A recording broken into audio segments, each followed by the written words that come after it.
Assalamualaikum warahmatullahi wabarakatuh. Alhamdulillah wassalatu wassalamu ala rasulillah wa ala alihi wa ashabihi wa mawalah. Amma ba'du.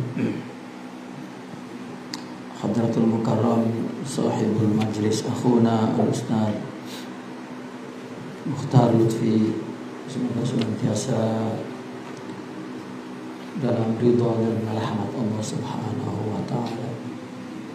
Keluarga besar daripada Al-Maghfurlah Syekh Abi Hai, semoga amal ibadah dan segala kebaikan yang dilakukan setelah beliau daripada anak-anak beliau dan jamaah yang berkaitan dengan beliau senantiasa mengalir sebagai amal jariah.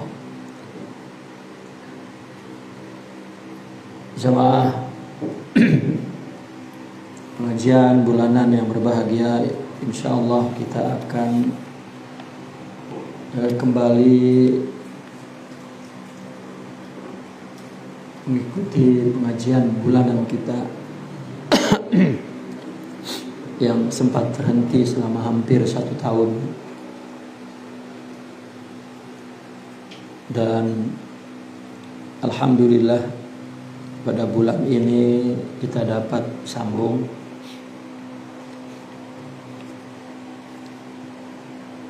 Pengajian malam ini memang pada halaman 43 ya.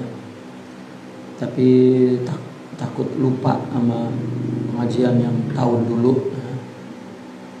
Maka tidak ada salahnya sedikit kita tasaffuh mengulas lembaran sebelumnya pada halaman 38.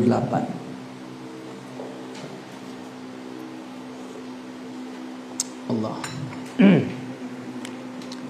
Yaitu tentang fima ya'ridu lil murid min syaikhi.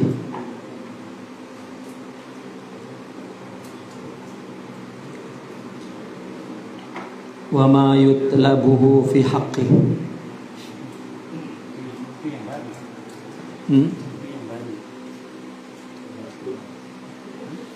Yang baru, enggak yang bulan dulu. Oh sekarang ini. Oh gitu. Oh. Tapi ini benar ini. Sekarang ini. Iya sekarang ini yang dulu tadi saya baca. Iya. Ya. Jadi bab yang terakhir ya kita mengaji itu bab bima ya'ridu lil muridi min syaikhi wa ma yutlabuhu fi haqqi. Bab ini menjelaskan tentang sesuatu yang menimpa kepada gurunya, yang menimpa dari gurunya kepada muridnya. Artinya si murid ini menyaksikan sesuatu yang terjadi pada gurunya, ya. Serta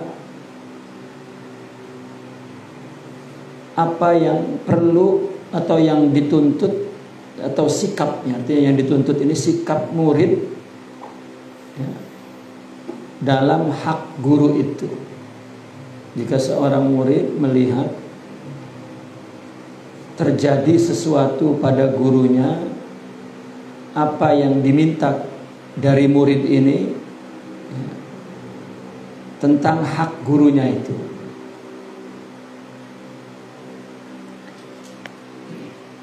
Yang pertama,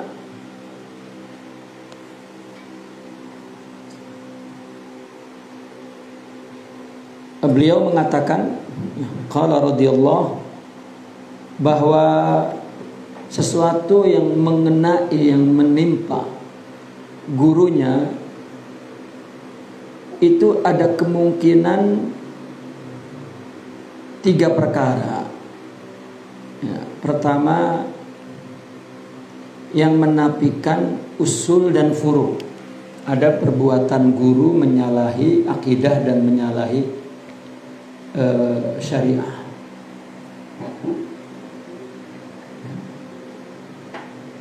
Atau mencederai kedudukannya sebagai seorang guru, syaikh. Dalam hal ini guru tarekatnya, syaikh tarekat. Atau juga mengganggu keadaan gurunya hari ini atau masa depan gurunya di mata murid-muridnya. Seorang murid menyaksikan perbuatan guru, di mana perbuatan itu pertama dianggap menyalahi akidah dan syariah,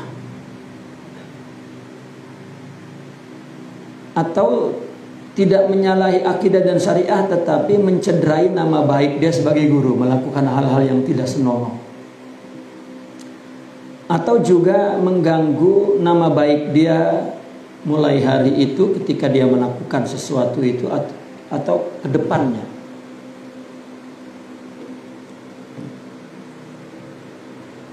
Jika terjadi hal yang demikian, sikap murid apa? Sikap murid secara umum, apa yang dilakukan yang kita pandang salah, yang menimbulkan 3 perkara tadi, maka sikap seorang murid urusan dia, kita serahkan itu urusan dia, tetapi kita jangan ikuti. Di sini yang perlu dipahami ya oleh seorang murid dalam tarekat. Itu sebab pada bab pertama itu murid hati-hati dalam mencari guru. Kehati-hatian ini bukan mencari yang sesuai dengan selera dia. Hati-hati dalam arti bahwa guru dalam tasawuf itu adalah pembimbing kepada Allah. Maka yang perlu pertama kali dilakukan oleh seorang murid, betulkan niatnya ketika dia masuk tarekat ingin apa, untuk apa. Kalau dia memang ingin Allah, kemudian Allah membawa kita bertemu kepada guru itu, maka dan kita merasa tenang, tentram begitu, bahwa apa pilihan kita ini betul ya. Tapi yang pertama kali kita betulkan adalah diri kita sendiri, bahwa kita ingin Allah. Kalau orang mula-mula masuk tarekat saja ingin aneh gitu, ingin unik, ingin manjur-manjur gitu, itu udah salah, itu udah salah. Pasti ketemu yang begitu gurunya pasti. Ya, karena orang akan mencari apa yang menjadi kecenderungannya. Jadi sebetulnya kita tidak perlu mencari mana guru yang terbaik, dengan apa kita menilainya, karena dalam dunia tasawuf, dalam dunia rohani, kebaikan itu ada pada rohaninya, dan itu tidak dapat dilihat, tidak dapat dinilai oleh perbuatan, oleh ya. Maka yang mempertemukan kita kepada guru itu Allah, dipertemukan keinginannya itu. Ya, kita kan nyari calon istri, pasti kita dapat yang sesuai dengan kecenderungan kita itu. Oh, ini nih, kelihatannya wanita ini selera saya nih. Kalau jalan lehernya nenglek-nenglek, lembut kayaknya begitu kan, gitu. Nggak banyak omongnya, saya nggak suka yang banyak omongnya. Nggak tahu bisu, ya, iya. Mesti begitu, al arwah junudun mujannadah. Fama ta'arafat talaf. Kalau udah saling kenal maka cocok, gitu. Dalam saling kenal ini yang saya pengen nih, maka ada kecocokan. Begitu juga kepada guru. Maka kalau kita nyari guru yang ini begini lalu dapat yang ternyata beda, nggak lama dia akan putus. Nggak nyelera gitu, nggak cocok lah. Gitu.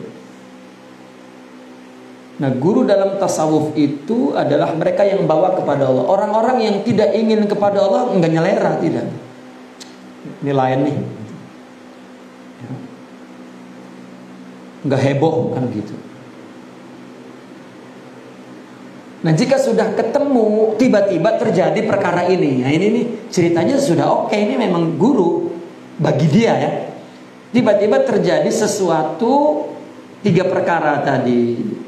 Kenapa dia menyalahi akidah, menyalahi syariah, atau melakukan sesuatu yang mencederai kedudukannya, atau ya yang mengganggu nama baik dia saat ini dan kedepannya. Nah, maka sikap seorang murid, ya, di situ dikatakan oleh beliau, wa kullu dzalika yusallam lahu fihi. Dipasrahkan kepada guru itu dalam perkara yang tadi itu.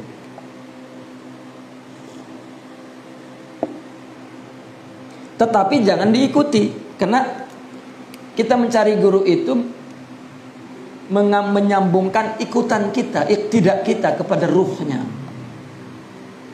bukan mengikuti zahirnya. Nah, ini orang-orang awam yang lemah, tidak mengerti apa sebetulnya dalam tarekat itu, mudah mengikuti zahirnya. Ya, dehem guru diikuti gitu. Gurunya dehem serem, dia ikut serem gitu. Itu bukan itu. Ya, gurunya bininya 4, dia ikutin bininya 4, jangan. Ya, bisa bubar nanti sama bininya tuh. Bukan itu, tapi ruh. Nah, ini banyak kekeliruannya. Nah, maka jangan diikuti. Kecuali jika satu saja, jika perbuatannya menafikan akidah, ini tidak bisa dibiarkan. Di samping jangan diikuti, tetapi tidak bisa dibiarkan. Adapun menyalahi syariat, mungkin itu masalah furu'iyah, perbedaan pendapat. Dia ngambil pendapat yang paling cocok dengan situasi itu, ya, atau kondisi lain atau apalah, ya, atau kelihatannya mencederai nama baik mungkin, ya, karena ada fenomena guru begitu masyhurnya, maka diikuti oleh orang-orang yang cenderung mengagungkan, mensucikan. Maka gurunya berbuat sesuatu yang mencederai nama baiknya agar orang-orang yang tipe seperti begitu meninggalkannya. Agar dia aman dengan orang-orang yang memang ingin Allah, maka dia menjadi teladannya yang betul. Kan ada guru betul-betul dia seorang pembawa jalan kepada Allah, tetapi ada golongan mutabarrikin. Ya, ngambil berkah-berkah pergi, nggak ada meniru perbuatan itu, kan sia-sia. Ya, sama juga ada ngelihat mutiara hanya sekedar foto-foto udah begitu, nggak ingin dimiliki. Ya, perumpamaannya begitu. Nah, maka terkadang guru melakukan sesuatu yang membuat orang-orang seperti itu mundur teratur, sehingga majelis dia tidak dikotori oleh kecenderungan buruk seperti itu.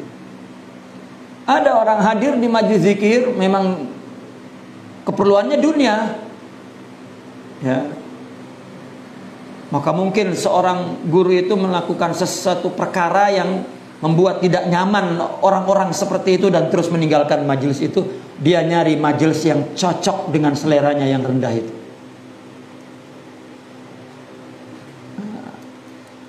Nah, maka kecuali yang bertentangan dengan akidah, baru kita tidak ada kompromi. Nah, maka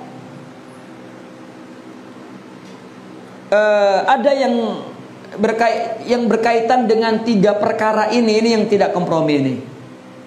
Ya, ini di bawah ini ternyata kata beliau, illa ma kana munafiyan lil usuli wa hiya thalatha. Kecuali yang menyalahi 3 perkara ini, 3 perkara dasar prinsip ini baru tidak kompromi.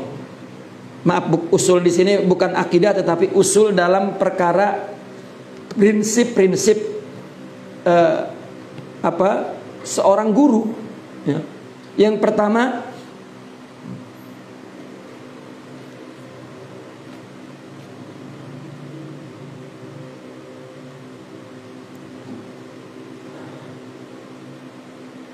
mana? An-nadharu lil khalaiq fil muamalat bit tasannu wat tazayyun fi umumil awqat.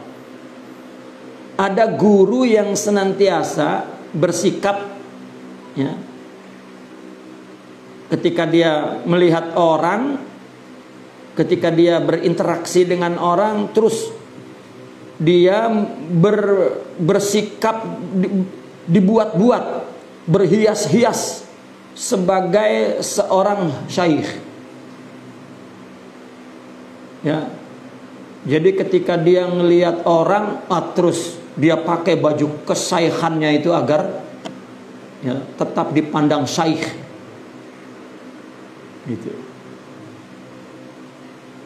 Kecuali kepada muridnya. Kepada muridnya memang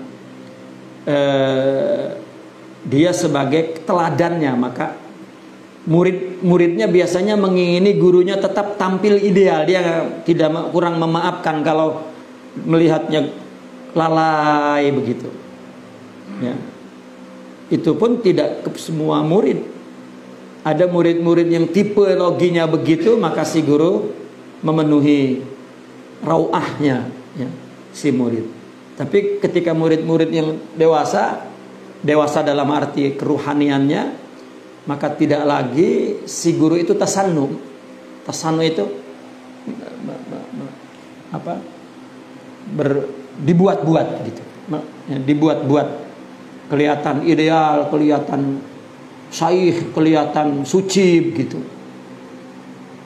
Nah, jika guru kepada khalayak ramai tidak ada kaitan dengan iqtida murid gitu, melakukan itu juga, ya, menyalahi dasar-dasar prinsip seorang guru. Ya. Cuma di jalanan misalnya, kemudian, ya, contoh kecil lah gitu, berpapasan di jalan, wah ini karena dia ini guru, yang lain kudu ngalah, dia turun pakai jubah guru, nah ini kacau itu, ya. Ya. Dia seolah-olah ingin 24 jam itu guru besar dan dimanapun berada itu tidak mendidik umat, karena di luar ada interaksi, ada muamalah yang memang menyangkut hak-hak umum yang diatur dalam syariat. Ya, kecuali di depan muridnya, ya, karena sedang dididik, sedang melakukan pendidikan agar murid mempunyai jiwa yang khidmat kepada agama dan kepada Allah, memang sedang dibentuk. Adapun keluar kepada masyarakat umum, maka ada hak-hak umum yang lebih utama untuk dijaga. Ya.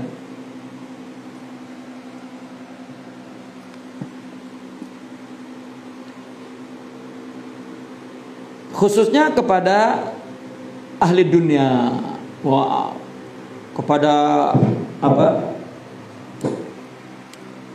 orang-orang berpangkat, tokoh-tokoh, orang-orang, ya, ahli dunia, bisnismen, orang dia ingin tampil di depan mereka sebagai, ya, guru. Ada tasannu, ada dibuat-buat. Ya. Yang tadinya lagi lalai, begitu datang orang-orang seperti tadi ahli dunia, terus dia pakai sorban, ngambil tasbih, Allahu Akbar, Allahu Akbar. Ya. Karena secara prinsip seorang guru ketika dia dalam keadaan lalai, dalam arti lalai, bukan sedang megang tasbih, bukan sedang berpakaian baik, bukan sedang dalam majelis ilmu, mungkin dia duduk dengan anaknya, ya anak kan dunia lalai kan kalau anak, maka dia lebur ke dunia itu dengan istrinya, ya, tiba-tiba datang muridnya terus buru-buru ngambil jubah terus. Kalau memang ada murid yang tidak dapat memaafkan situasi itu, maka si gurunya mungkin akan menunjukkan itu. Tapi bagi pendidikan kepada muridnya pun, maka ya, dia tidak mengajarkan untuk tampil nifaq seperti itu. Pun dia ajarkan kepada muridnya. Kami di jam-jam tertentu adalah seorang suami, seorang ayah, ya, seorang mungkin pekerja.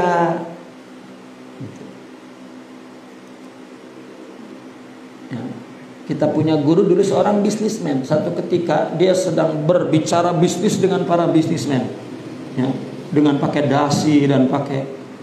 Kita kan tetap guru. Ya. Beliau beberapa kali mengedipkan mata kepada saya agar tidak cium tangan karena posisi di situ. Ya. Tapi kita nggak bisa.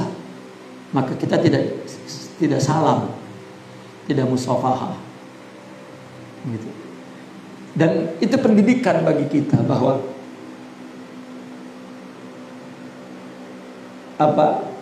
istighraq kepada Allah itu adalah batin. Ya, istighraq kepada Allah batin. Taib. Yang ketiga, apabila guru membiarkan anggota tubuhnya melakukan maksiat tanpa malu-malu dan terus menerus, nah ini juga mesti ditinggalkan. Kecuali hanya terjadi dalam sesekali dan tidak terulang, dan mungkin terpelanting, terpleset, itu manusia biasa. Ya, jika terjadi itu maka imma Allah takdirkan dia, ya, karena begini, terkadang ada orang-orang soleh dijatuhkan Allah kepada maksiat karena dia merasa bahwa dia baik, suci, tidak merasa bahwa murni itu hidayah Allah, maka Allah ceburkan ke dosa agar, ya, dia tawadu kepada Allah. Dan itu kita tidak boleh masuk kepada urusan orang lain, karena dosa urusan takdir Allah. Ya. Nah, murid-murid yang lemah, tidak mengerti bahwa hakikat itu ada di tangan Allah, murabbi hakiki itu adalah Allah, maka ya, dia terus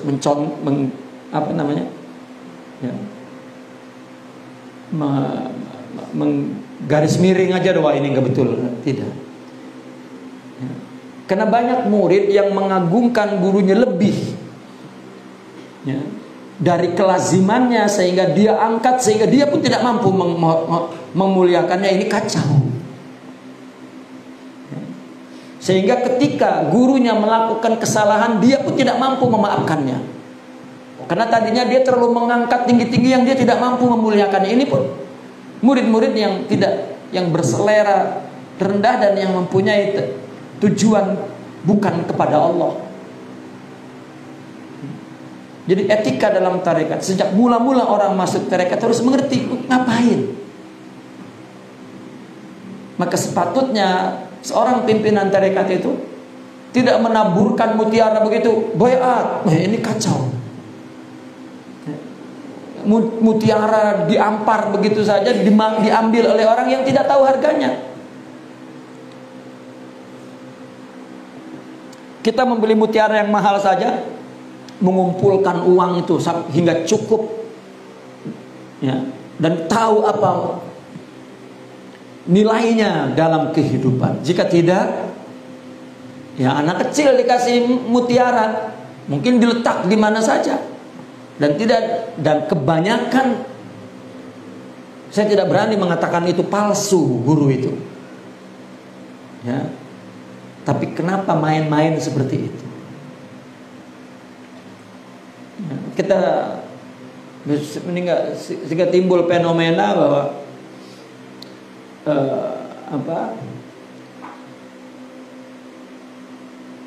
bahwa seorang guru tarekat itu seperti ingin, ya, mempunyai banyak murid untuk menunjukkan kesyaihan dia. Sepanjang abad dan sejarah, para mursyidin lari dari buruan majority karena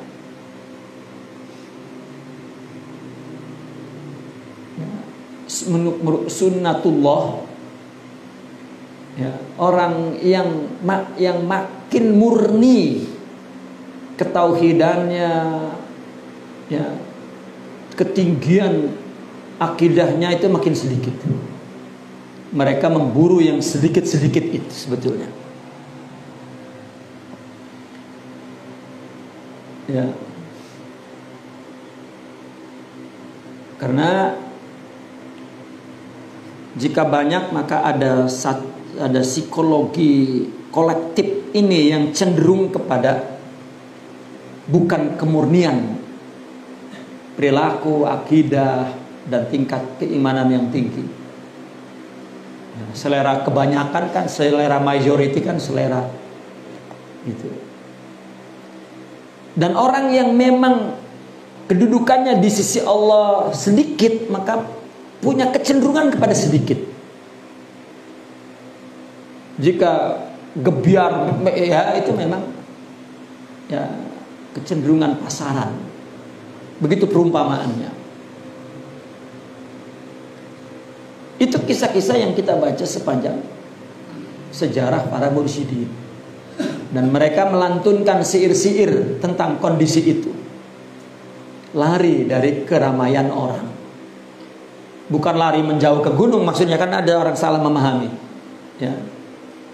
Mereka berharap orang yang datang adalah yang murni ingin Allah, dan itu sedikit. Oh, jika kenapa nih banyak, mesti ada apa-apa ini. Wah, ini ternyata mau mendukung satu partai, ini kan begitu. Satu pilihan umum. Nah, ini kan. Ya. Kemudian yang ketiga,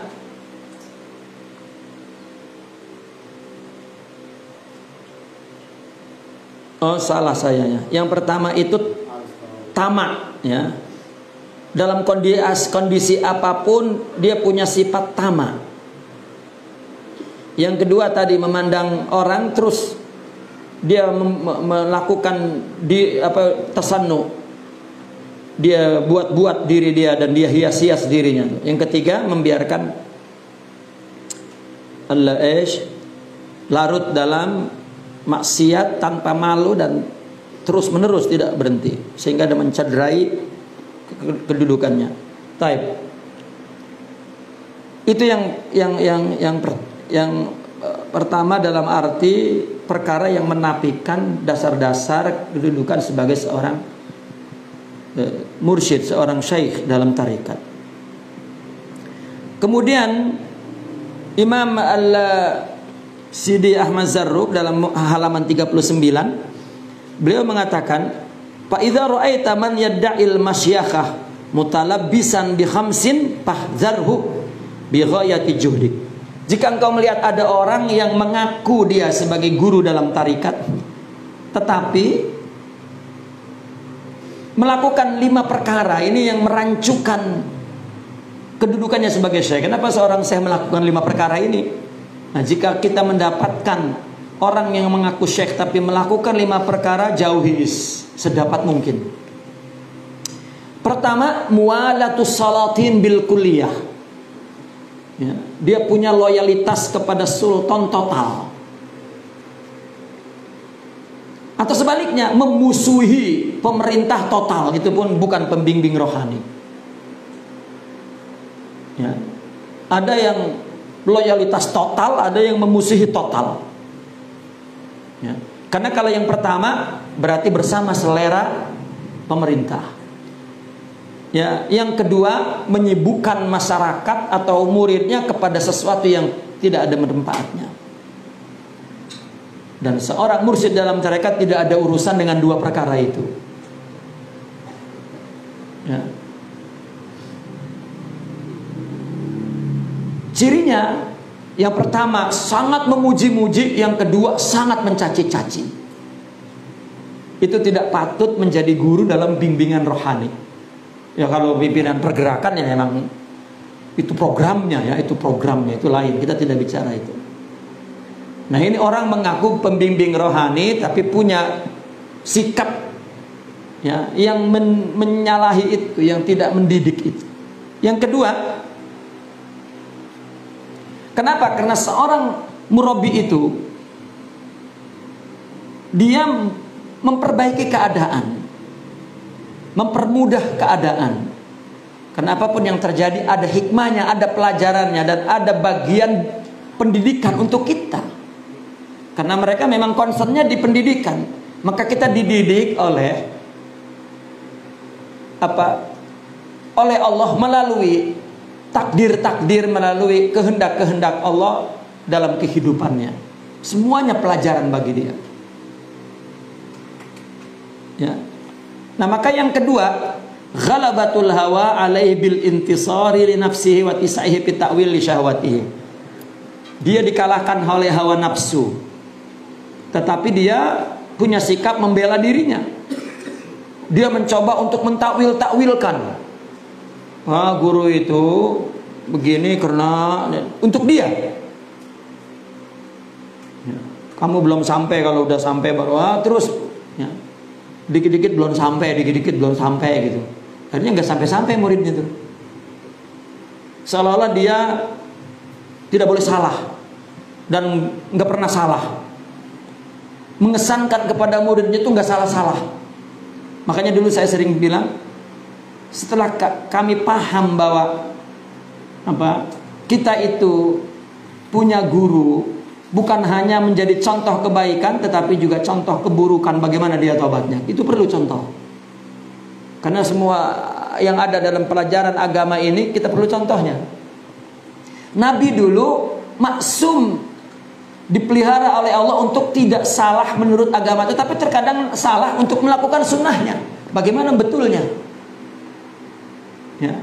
Nabi ada pembelaan dari Allah, dia maksum, sehingga dipahami oleh agama memberikan paham kepada kita apabila salah maka untuk melakukan sunnah. Seperti Nabi dulu sholat asar 3 rakaat, maka muridnya sahabat bertanya, apakah ada sholat baru, apa engkau lupa?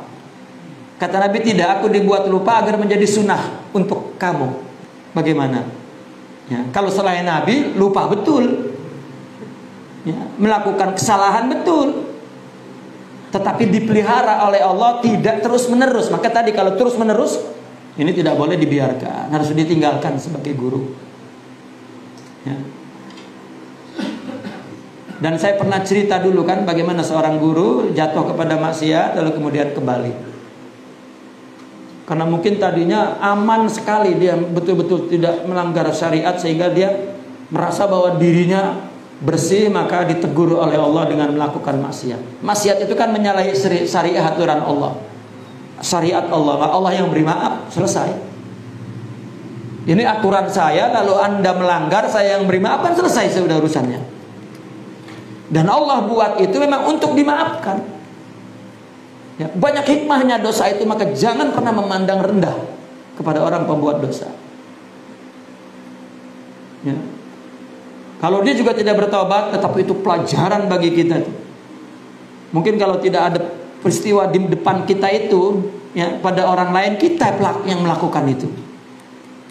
Tapi kita lupa selama-lamanya menghina dan kita mengaku bersih, ya, karena kondisi itu, ya, artinya dia tidak yastayqiz, tidak menyadari dan tidak punya tauhid yang betul. Nah, itu yang kedua itu. Yang ketiga, at-tawassu'u fid dunya bi mudahati aliha wal iqtida bihim.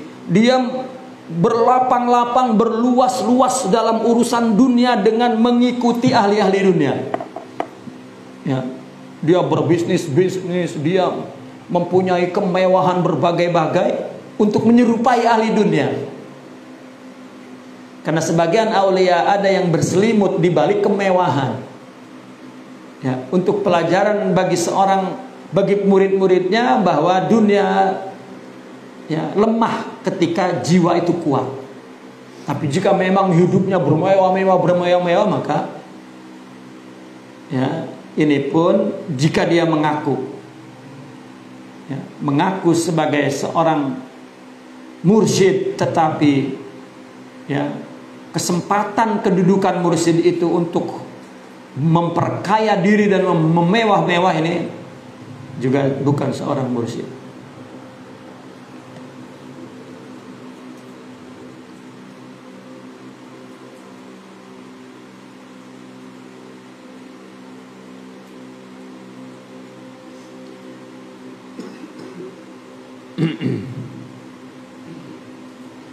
Nah, kecuali memang kata beliau illa an yakuna dzalika bi faidhanin ilahi au ifadatin ilahiyah. Kecuali memang ada kedudukan yang seorang mursyid itu hidup dalam kemewahan, di situ ada yang ingin dijadikan pelajaran kepada orang, itu faidhon ilahi, ada limpahan ketuhanan. Seperti ada kisah dulu kan, seorang murid miskin, nggak punya apa-apa murid itu, hanya dunianya adalah buntelan yang dipikul pakai kayu, pakai tongkat gitu ya.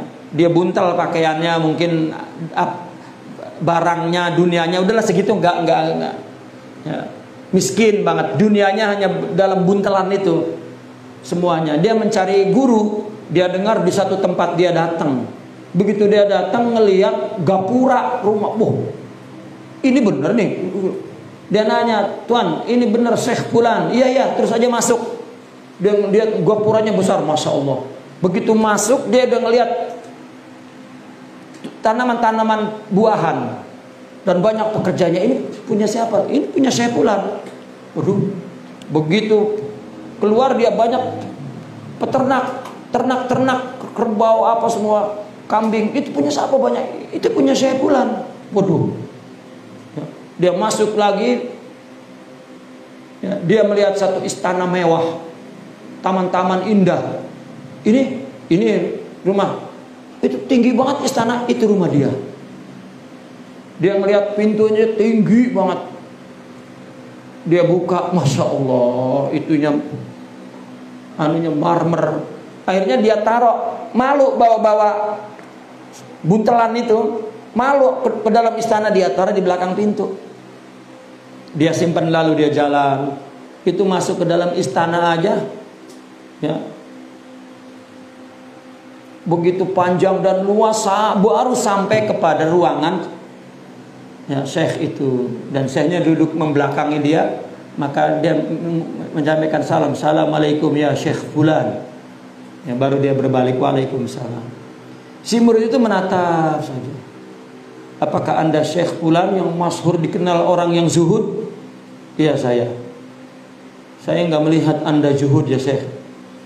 Tadi saya ngelihat itu punya saya itu." "Iya." "Bagaimana dunia ini, ya, Anda bergelimang harta dan dunia, apakah tidak takut?" Si murid datang untuk berguru, malah datang untuk menasihat itu. Ya, apakah ini tidak takut dunia itu masuk ke dalam jiwamu? Maka apa sih Syekh itu bilang? "Tidak. Apa yang aku miliki ini semua anugerah dari Allah. Ya, kemewahan yang luas dan besar ini sangat kecil, jauh lebih kecil daripada buntelanmu yang kamu taruh di belakang pintu itu." Kaget dia, waduh, ya, punya buntelan kecil aja udah kepikiran dari tadi, hilang kagak ya gitu. Ya, baru dia menangis. Nah, ini ada faidhon ilahi, ada limpahan ilahi. Ya. Kalau memang ya, seperti di pernyataan di atas, memang dia menjadi guru tarekat, memperkaya diri dari kedudukannya itu adalah pengaku-ngaku. Yang keempat, hubur riyasah. Ya, dia suka kepada kedudukan. Cirinya mencari murid banyak-banyak. Kemana-mana dia cari murid, ya. Bahkan muridnya disuruh nyari murid untuk ikut dia, dengan alasan berdakwah kepada Allah. Tidak, dalam dunia tarekat tidak demikian. Bahkan tadi saya memberi mukadimah, orang-orang yang sedikit itu mencari yang sedikit-sedikit itu. Karena orang yang makin dekat orang yang dekat kepada Allah itu, ya contohnya seperti piramid begitu. Makin tinggi makin kecil. Ya. Yang di bawah kan ini banyak. Tradisi umum memang dibentuk oleh selera yang banyak itu, dan mereka tidak mengikuti selera itu. Ya. Dalam gaya hidupnya, cara berpikirnya, dan nilai-nilai keluhurannya, ya, dia tidak mengikuti kebanyakan, dan mencari orang-orang yang memang ingin luhur ruhiyahnya, rohaninya, dan itu jumlahnya sedikit. Maka yang ketiga ini tidak betul dia seorang syekh apabila dia hubur riyasah. Cirinya dia banyak dia al-istitba', tolabul ittiba', mencari pengikut dan meminta kepada orang untuk dirinya. Ya. Wa talabun nasi li nafsihi bima amkan min ghairi tawaqqufin ala amrin dini wala gharadin syar'i yadhharu wajhuhu. Ya. Selalu meminta agar dirinya dijadikan guru, dijadikan pimpinan oleh semua orang. Yang kelima, ittisa'ul lisan bid-da'wah, lidahnya banyak mengaku-ngaku. Saya naik ke bulan, saya mi'raj, saya bertemu Nabi Khidir, saya nggak berhenti itu. Ya. Ya, jika ngomong terus, wah saya baru pulang dari alam malakut, saya berdialog dengan, ya, jadi dipenuhi isi otak muridnya itu dengan khayalat, takhayulat. Tidak. Mereka para mursyidin itu mengajak hidup betul-betul realistik, bahwa susah melawan nafsu, susah, ya, melawan waswas syaitan, susah, dan memang mengajaknya untuk melewati itu secara normal, bukan takhayulat. Ya, tiba-tiba merem sampai udah tidak. Nabi mengajak perang, Nabi berdarah, Nabi dihina orang, dicaci maki, Nabi ditagih hutang, ditarik lehernya, diludahi di depan. Ya, pengikutnya menyaksikan itu dan terus melihat keistiqomahan Nabi, kesabaran Nabi, keteguhan Nabi, dan itu mendidik para sahabatnya untuk tangguh dan kuat dan murni kepada Allah, bukan diterbuang terus, wah udah sampai duluan, udah menang, ya. Begitu ada yang mau perang, mati semua. Enggak begitu. Sehingga banyak orang berpikir tentang syekh dalam tarekat, wali yang begitu-begitu itu. Ya, awas, ntar terbang nih dia. Ya.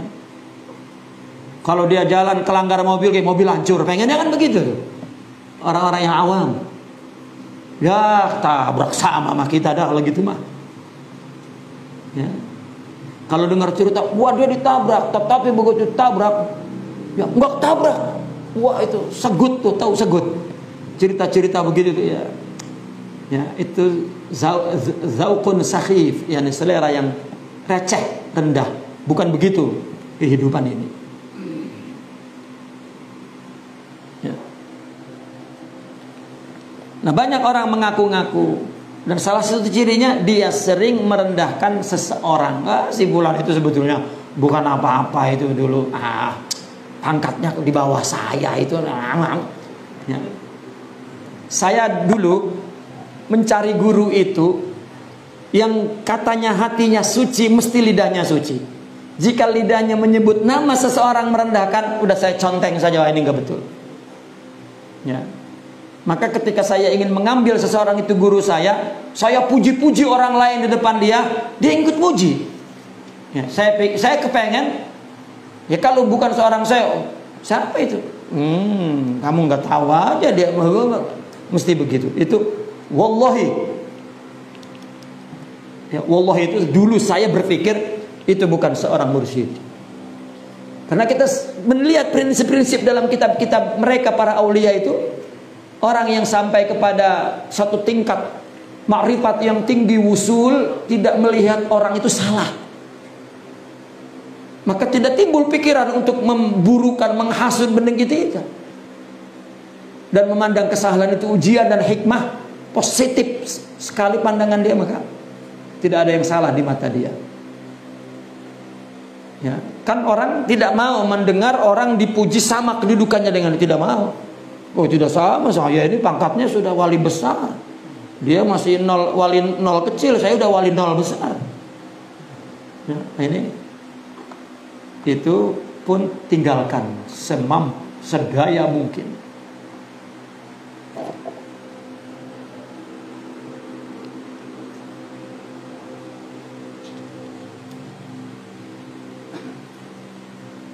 Dan itu 5 perkara.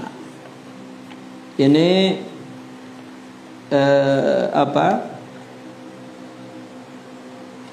yang dikutip oleh Imam Zarruq yang dari nasihat-nasihat para mursyidin sebelumnya.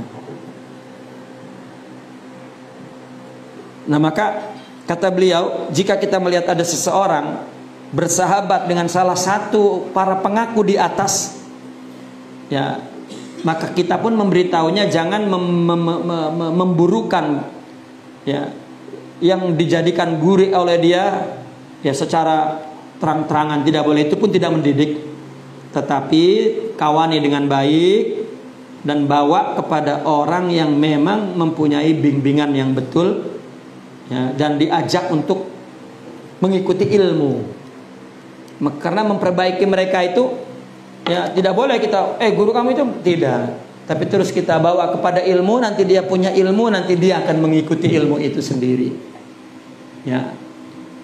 Maka di zaman sekarang ini, di dalam dunia tarekat banyak yang tidak mengerti tentang ilmunya, maka kita ajarkan saja ilmunya. Jika dia tahu, maka dia akan mengikuti ilmunya, ya. Kita isi dalam pikirannya ilmu, setelah itu ilmu itu yang akan dia ikuti. Jangan kita didik dia untuk terus memisahkan diri dari dia dan membuat dia jadi tidak beradab kepada, tidak boleh. Ya, itu pun tidak mendidik. Jika ingin mendidik, maka dari mula sudah diajarkan atau dididik dengan baik. Ya. Imam Sahal berkata ini, ihzar suhbata salasati asnafin minan nas. Hindari bersahabat, berkudwah kepada 3 golongan orang. Pertama, al-jababiratil ghafilin. Jababirah ini adalah satu gelaran, gelar untuk orang yang memiliki kedudukan. Apakah karena harta, karena pangkat, dan itu membuat dia lalai, atau mungkin karena ilmu, ya. Kedudukan yang tinggi itu membuat dia lalai, itu jababirah. Meskipun jababirah lebih dipakai untuk orang yang berharta dan berkedudukan di masyarakat, ya. Apakah dia memegang kendali kepemerintahan, apakah dia memang memiliki kendali ekonomi di situ, ya. Wal qurra'il mudahinin, ahli qari yang nifaq, ya, dia berhias-hias ulama padahal hanya mempunyai suara dan bacaan serta, ya, dia bukan seorang yang menguasai hukum agama dan menjadi pengikut, ya, teladan manusia. Yang ketiga, wal mutasawwifatil jahilin, orang-orang sufi yang bodoh. Banyak orang mengaku-ngaku ahli tarekat, punya guru 20 biji, ya, tapi bodoh dalam syariat, bodoh dalam tarbiyah, bodoh dalam tazkiyah. Ini tidak betul, ya. Syekh Abu Abdullah Ibn Abbad mengatakan, usikum biwasiyatin, katanya, aku memberi satu nasihat, la ya'rifuha illa man aqala wa jarrab. Ini hanya dipahami oleh orang yang berakal dan pernah mengalami. Wala yajaluha illa man ghafal fahujib. Yang kurang, yang diabaikan, yang tidak diambil tahu, ya, tidak diketahui, katakan, oleh orang yang lalai dan terhijab, yaitu la ta'khudhu fi hadzal ilmi ma'a mutakabbirin. Jangan mengambil ilmu ini, ilmu kuduah ini, ilmu suhbah ini, ilmu tasawuf ini dari orang yang satu takabur. Yang kedua, sahibi bid'atin, dia pelaku bid'ah. Keempat, muqallid, seorang mursyid dalam tarekat adalah mujtahid. Ya, bukan muqallid. Sepanjang kisah para mursyidin, ya, dia karena pendidikan tarekat ini artinya dalam memperbaiki rohani seseorang, faktor yang membuat orang itu buruk banyak perkara, penyakit zaman dan sifat individual dia dan situasi tertentu dalam rumah tangganya atau di sekitarnya, atau karena kurang ilmu atau karena banyak dosa, sehingga cara mendidiknya itu pun berbeda satu dengan lain. Tidak ada keseragaman. Setiap orang memperhatikan dirinya, setiap murid memperhatikan dirinya bagaimana keluar daripada kesulitannya, daripada penyakitnya. Tidak boleh berpikir tentang orang lain sedikit pun, masing-masing memikirkan dirinya. Nah, sehingga gurunya pun memperlakukan doanya, kuduahnya, ya, pengajarannya yang sangat bersifat individual. Ini yang membuat guru tertentu berbeda dengan guru sebelumnya menyikapi situasi, menyikapi, ya, pendekatannya, pendidikannya. Sementara masyarakat orang, loh kok nggak sama dia sama pendahulunya, wah ini nggak betul ini. Itu sering berpikir seperti itu. Ya.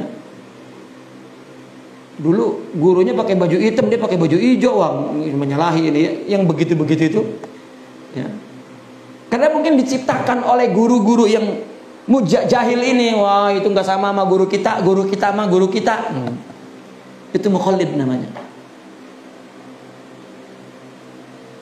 Ya.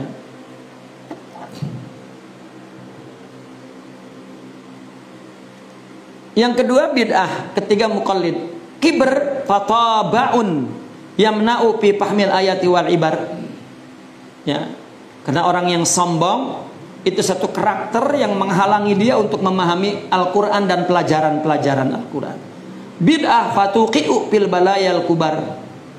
Nah, kalau bid'ah ini justru akan menjatuhkan kita kepada musibah besar. Adapun taklid fa iqalun yamna min bulugil watar wa nailil zafar. Maka taklid itu adalah iqal. Iqal itu belenggu yang mencegah dia untuk sampai kepada tujuan dan mendapatkan apa yang dicarinya. Zafar itu kan yang dicari, nail mendapatkan. Qultu, maka Imam Zarruq menambahkan al bid'ah, bid'ah adalah i'tiqadu ma laisa bi qurbatin qurbah. Bid'ah itu dalam konteks seorang guru yang melakukan bid'ah dalam madrasah tarekatnya, melakukan sesuatu yang bukan untuk mendekatkan diri kepada Allah dianggap pendekatan diri. Seperti misalnya di sini kasama, seperti qasidah. Tarekat itu udah qasidah aja isinya, nggak ada apa-apa itu. Seolah-olah ya memang di dalam qasidah bait-bait syair-syair qasidah itu adalah ajaran-ajaran pendidikan, sehingga mereka mengatakan al-insyad huwal irsyad. Qasidah itu juga pembimbing, wal munsid huwal mursyid. Ya. Maka kenapa dalam tradisi tarekat dalam majelis guru, seorang tarekat, guru tarekat, sebelum dia baca kitab ada qasidah. Itu bukan untuk mengisi kekosongan waktu sambil nungguin orang, seperti dalam orang kriaan, itu mubazir dan itu qillatul adab sebetulnya. Qasidah itu kalau di dalam sebuah madrasah pendidikan seorang mursyid dengan gurunya, si munsidnya mesti berada di depan gurunya dan dengan adab yang tinggi, dan memilih qasidahnya pun atas persetujuan gurunya, karena takut isinya tidak cocok dengan situasi atau kondisi rohani. Ada adabnya sebetulnya. Ya, bukan kayak kita qasidah nungguin orang dah qasidah ini sama juga membuang-buang mutiara. Memang, tetapi pun sudah pun begitu, bukan tarekat itu sepenuhnya qasidah, bukan. Karena kedudukan qasidah dalam tarekat itu adalah ekstrakurikuler. Ya. Tidak sedikit dalam dunia pendidikan ekstrakurikuler itu banyak merubah perilaku baik murid-murid itu. Tetapi bukan itu segala-galanya. Kalau madrasah isinya ekstrakurikuler, bagaimana ujiannya nanti? Ya. Nah, jika tarekat itu dikit-dikit qasidah, dikit-dikit hadroh dikit-dikit, ya, nggak ada ilmu, nggak ada tarbiyah, nggak ada kedua, ini tidak betul. Ini bid'ah. Ya, atau ijtima. Apa ijtima? Maulid. Ya, dikit-dikit gebiar majelis maulid, dikit-dikit gebiar. Selain itu nggak ada isinya. Wala tarbiyah, wala qudwah, wala madad, wala anwar, wala lah. Itu juga bukan tarekat, bukan begitu kumpulannya. Itu bid'ah. Tidak, kita berkudwah di situ, kita tidak mendapat mewarisi anwar apa-apa. Yang kedua, apa kibr itu? Sombong. Adamul insaf inda wuduhil haqqi wa zuhurihi. Dia tidak bersikap adil, netral ketika kebenaran itu nyata. Dia kukuh, dia benar aja, nggak mengakui kebenaran itu kibr. Dan yang terakhir adalah taklid al-wuquf ma'a zawahiril umur wal jumud ma'aha min ghairil tifatil ma'ani wal mabani. Dia bertumpuk kepada faktor luaran. Ya, pokoknya baju syekh itu begitu, sikapnya begitu, dehemnya begitu, gayanya begitu, majelisnya begitu, semua zahir. Padahal nggak ada isinya, nggak ada ruhnya, nggak ada apa. Ya. Kenapa? Ngikutin gurunya dulu begitu. Ya. Tidak ada ma'ani, tidak ada mabani. Qif haitsu waqafu summa pasir, katanya. Pasir. Ya, berhenti di kamar kamu berhenti lalu tafsirkan. Ya, itu tidak demikian. Ya. Nah, inilah pelajaran yang dahulu. Nah, rasanya untuk pelajaran yang berikutnya kita sambung bulan depan saja rasanya. Ya, ini takut lupa, ya. Karena jaraknya sampai 11 bulan baru nyambung, takut nggak nyambung kepada kajian berikutnya. Ya, maka kita ulas tadi bahwa pelajaran yang dulu menjelaskan tentang sesuatu yang menimpa guru, bagaimana sikap murid, ya, terhadap guru yang terjadi sesuatu yang menafikan 3 perkara tadi, yang tidak dapat kita toleran apabila si guru melakukan 3 perkara tadi itu. Karena itu masalah yang prinsip dasar untuk seorang syaikh. Ya, adapun yang lain-lain, perbedaan pendapat, jatuh kepada kesalahan sesekali dan lain sebagainya, maka justru itu adalah penting. Dalam kisah-kisah orang sufi dulu, ya, si murid menyaksikan gurunya salah menyalahi syariat, maka si muridnya menunggu apa yang terjadi. Kenapa? Karena dia diantar oleh guru itu, wasilahnya oleh Allah sampai kepada Allah. Maka apa ini? Ya, seperti dulu ada kisah kan, seorang guru melakukan maksiat, ya, maka separuh muridnya pergi. Kecuali murid yang memang sudah sampai kepada Allah atas didikan dia, maka dia datang kepada gurunya, ya, dia salam kepada gurunya dan masih memanggil gurunya, "Assalamualaikum ya syaikhi." Kata syekhnya yang sedang melakukan maksiat, "Pergi kamu, aku bukan gurumu." Lah, dulu dengan sebabmu Allah menjadikan engkau sebab wasilah untuk aku sampai kepadanya. Engkau adalah jelmaan wasilah untuk aku belajar dan sampai kepada Allah. Sekarang pun Allah tengah mengajarkan aku bagaimana aku menyaksikan bahwa jiwa manusia ada di tangan Allah, bukan di tangan manusia. Ini pelajaran berharga apa yang aku saksikan, ya, kejadian yang sedang menimpamu. Bertobatlah ya Syekh. Maka nangis gurunya, lalu diberikan tangannya dan dicium oleh muridnya, dibawa, dimandikan, taubat, didudukan lagi di majelisnya, nyambung lagi madadnya dan terus makin tinggi rohaninya. Ya.